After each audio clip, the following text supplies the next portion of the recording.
জাতীয় দলের জার্সি গায়ে দেওয়ার পর থেকে দায়িত্ব শুধু পারফরমেন্সের নয়, আচরণেরও। টাইগারদের জন্য মাঠের পারফরমেন্সের পাশাপাশি আচরণবিধি মেনে চলাও সমান গুরুত্বপূর্ণ। সেই নিয়ম ভঙ্গের অভিযোগেই শৃঙ্খলা কমিটির সামনে হাজির হতে হয় লিটন দাস এবং শেখ মেহেদী হাসানকে। জিম্বাবুয়ে সফর শেষে বুধবার সন্ধ্যায় নিজের বিরুদ্ধে ওঠা অভিযোগের ব্যাখ্যা দেন শেখ মেহেদী। আর চিকিৎসার জন্য সিঙ্গাপুরে যাওয়ার আগে শৃঙ্খলা কমিটির সামনে নিজের অবস্থান তুলে ধরেন লিটন কুমার দাস।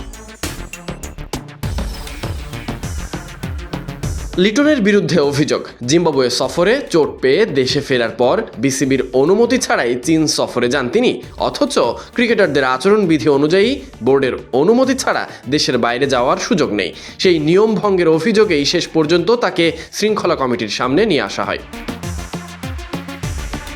অন্যদিকে শেখ মেহেদীর বিরুদ্ধে অভিযোগ, অস্ট্রেলিয়ার বিপক্ষে টি-20 সিরিজে একাদশে সুযোগ না পাওয়ার পর টিম ম্যানেজমেন্টকে নিয়ে প্রকাশ্য বিতর্কিত মন্তব্য করেন তিনি। নির্বাচকদের সিদ্ধান্ত এবং দল ব্যবস্থাপনা নিয়ে তার সেই প্রতিক্রিয়াকে আচরণবিধির পরিপন্থী হিসেবেই বিবেচনা করেছে বোর্ড।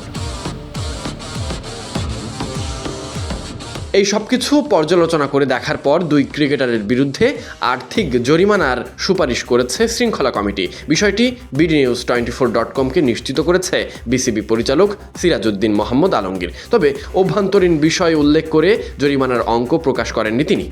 জানিয়েছেন, লিটনের তুলনায় শেখ মেহেদী হাসানের জরিমানার পরিমাণ বেশি হওয়ার প্রস্তাব করা হয়েছে।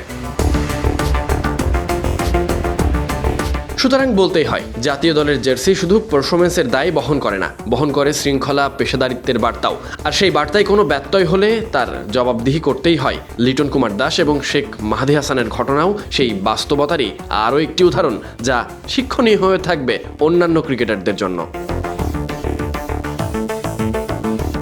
Sadiq Ahmed Sunny, BD ক্রিক time.